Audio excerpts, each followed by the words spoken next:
రాష్ట్ర వ్యాప్తంగా medical కాలేజెస్ని PPP మోడల్స్లో నడపడం పైన ప్రభుత్వం మీద పూర్తి స్థాయిలో నిరసన తెలియజెప్పాలని జగన్మోహన్ రెడ్డి గారు పిలిపించారు.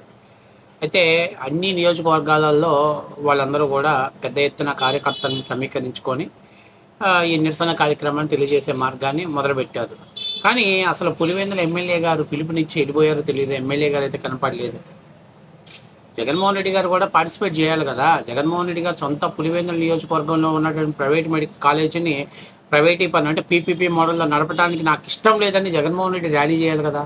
జగన్మోహన్ రెడ్డి గారు పార్టిసిపేట్ చేయాలి కదా. కానీ జగన్మోహన్ రెడ్డి గారు కనీసం అక్కడైనా పార్టిసిపేట్ చేయాలి, లేకపోతే విజయవాడ లేకపోతే గుంటూరు ఎక్కడో ఒక కార్యక్రమాన్ని సెలెక్ట్ చేసుకొని ఆ ప్రాంతంలోకి వెళ్ళి ఆయన పార్టిసిపేట్ చేస్తే నిరసన కదా అనిపించాలి. కానీ జగన్మోహన్ రెడ్డి అయితే కనిపించలేదు. ఇందులో ముఖ్యంగా మన అంబటి రాంబాబు, ఈ మధ్య మా అంబటి రాంబాబుకి ఎందుకో బాగా బీపీ ఎక్కువైపోతుందండి. లెగిస్తే పోలీసుల మీద పళ్ళు కొరుకుతూ పైకి దూకుతున్నాడు పోలీసుల మీదకి. తాజాగా అంబటి రాంబాబు సిఐ గారి మీద సీరియస్ అయ్యాడు. ఎందుకయ్యానంటే మామూలుగా ఏంటంటే రాంబాబు గారు పర్మిషన్ ఇవ్వడానికి వెళ్ళినప్పుడు గేట్స్ దగ్గర ఆపి లిమిట్ కొంతమందిని మాత్రమే ఎలో చేస్తామని, మీడియాని ఎలో చేస్తామని చెప్పారు. ఒక్కసారికి వెళ్ళి గేట్లు తీయడంతో ఒక్కసారిగా మొత్తం వైసీపీలో ఉన్నటువంటి వాళ్ళందరూ దూసుకొని ముందుకు వెళ్ళిపోయారు. ఏమంటే సిఐ గారు గేట్లు వేసేసాడు. గేట్లు వేయడంతో మా రాంబాబు ఏమంటాడంటే మీడియాని పంపించిండయా, మీడియా లేకపోతే అట్లా, మీడియా నాకు చాలా ఇంపార్టెంట్. ఎందుకంటే ఏదో ఒకరోజు మా అంబటి రాంబాబు గారి వీడియో మీడియాలో వస్తుంది, ఖచ్చితంగా వస్తుంది. మా రాంబాబు వీడియో తొందరలోనే మీకు లైవ్ టెలికాస్ట్ వచ్చే ఛాన్సెస్ ఉంది. అందుకని మీడియా వాళ్ళు ఇప్పటానికి జాగ్రత్త పడుతున్నాడు. మీడియా వాళ్ళని పంపించమంటే సిఏ గారు ఏమన్నారంటే, సార్ మీకు అంతమందికి మేము పర్మిషన్ ఇవ్వలేదు, మేము గేట్లు తీసినామంటే మా దగ్గర బలవంతంగా మీ కార్యకర్తలంతా లాక్కొని వెళ్ళిపోయారు కాబట్టి మిగిలిన వాళ్ళని ఇక్కడ పంపించినట్లయితే మేము మీకు మీడియా పంపిస్తామని చెప్పారు. నాకు ఫోటోలు తీయడానికి కావాలి, నాకు వీడియో తీయడానికి కావాలి, నాకు రిప్రజెంటేటివ్ నేను ఇస్తున్నటువంటి దాని మెమరాండాన్ని షూట్ చేసేవాడు కావాలి, మీడియా లేకపోతే ఎట్లా అన్నాడు. మరి అందులోనే ఆ ప్రేమ్ కుమార్ ఉన్నాడు, దాదాపు 4-5 ఉన్నారు కదా, మరి వాళ్ళు ఎవరినో ఒకరిని వాడుకోవచ్చు కదా రాంబాబు అంటే, నాకు మీడియా రాకపోతే నేను సాయంత్రం దాకైనా ఇక్కడే ఉంటా, అవసరమైతే రాత్రి దాకైనా ఇక్కడే ఉంటా, నేను మాత్రం మీడియా లేకుండా లోపలికి పోను. మరి ఎందుకో మీడియా సమక్షం లేకపోతే లోపలికి పోతే పోలీసులు కొడతారనుకున్నాడు, మరి ఎందుకు అనుకున్నాడో తెలియదు. కానీ మొత్తం మీద నాకు మీడియా ఉంటేనే నేను లోపలికి వెళ్ళి నేను మెమరాండం ఇస్తాను, లేకపోతే నేను మెమరాండం ఇవ్వను అని చెప్పేసే పరిస్థితికి వచ్చాడు. సో ఇది మొత్తం మీద అంబటి రాంబాబు మీడియా కావాలని పట్టుబట్టాడు.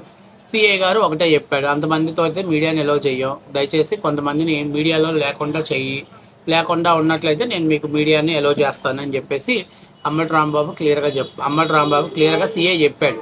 అయితే అతను తనతో పాటు వచ్చిన వాళ్ళు ఎవరిని వెనక్కి పంపించను, మీడియా లేకపోతే నేను లోపలికి పోనని చెప్పి కూర్చోవడంతో సిఐ గారు గట్టిగా వార్నింగ్ ఇచ్చారు. మీరు వెళ్ళకపోతే మీ స్టోన్ని మొత్తాన్ని మెడబెట్టి బయటికి గెంటేస్తానంటే, టచ్ చేయి చూస్తాను నా మీదకి, టచ్ చేయి నా మీదకి చూస్తానంటూ సిఐ గారి మీదకి ఆయన పళ్ళు కొరుగుతూ ముందుకు దూకాడు.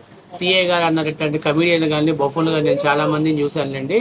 సో మీరు పెద్దగా ఓవర్ యాక్టింగ్ చేయాల్సిన అవసరమే లేదు, మాకు పర్మిషన్ ఉన్నంత వరకు లిమిటెడ్ మెంబర్స్ని మాత్రమే లోపలికి పంపిస్తా, మీరు మీ ఇష్టం వచ్చినట్టు వందలాది మందిని కార్యకర్తల్ని లోపలికి ఎలో చేసే పరిస్థితులు ఏమో, మీలో ఉన్నటువంటి కొంతమందిని వెనక్కి పంపించినట్లయితే నేను మీకు మీడియాని పంపిస్తాను, లేదు అని అంటే మీ ఇష్టం, మీరు ఎంతసేపు వెయిట్ చేస్తారో వెయిట్ చేయండి అని చెప్పడంతో ఇక తప్పనిసరి పరిస్థితిలో రాంబాబు పాపం కొంతమందిని కార్యకర్తలను వెనక్కి పంపించి మీడియాని తీసుకొని లోపలికి వెళ్ళి లోపల రిప్రజెంటేటివ్ ఇవ్వడం జరిగింది. ఎందుకు ఇచ్చాడు? పీపీపీ మోడల్స్లో కాలేజీలు నడపొద్దు, మా జగన్మోహన్ రెడ్డి చెప్పినట్టే గవర్నమెంటే వీటిని నడపాలి, కానీ వీటి మీద అప్పులన్నీ మన ఎప్పుడో తీసేసుకున్నాడు, వాడుకున్నాడు, కాబట్టి ఇప్పుడు ఇది ఉన్న విషయం ఇది అని చెప్పేసి మనోడు చెప్పి ఒక మెమరాండం ఇచ్చేశాడు.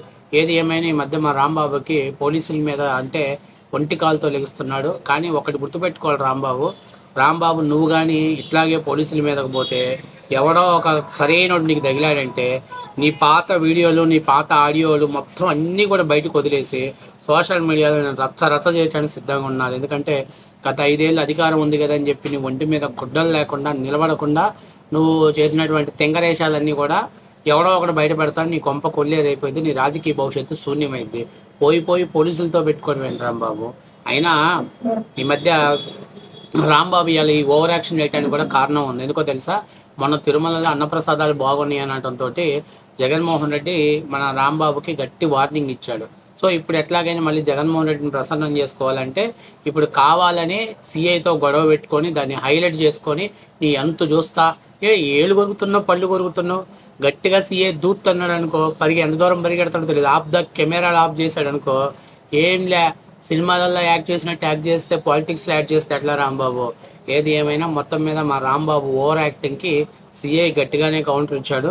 సిఐ గట్టిగా ఇవ్వడంతో ఇంకా తప్పనిసరి పరిస్థితుల్లో కొంతమందిని వెనక్కి పంపించి మనోడు ఏదో వాళ్ళ మీడియాని బతినాడుకొని లోపల తీసుకుపోయాడు. సో మొత్తం మీద ఈ రకంగా మా అంబటి రాంబాబు ఈరోజు ధర్నా కార్యక్రమంలో ఈ విధంగా కొంచెం ఓవర్ యాక్టింగ్ తోటి చివరికి తప్పనిసరి పరిస్థితుల్లోనే పోలీసులకు ఇన్స్ట్రక్షన్స్ని ఫాలో అవ్వాల్సిన పరిస్థితి ఏర్పడింది.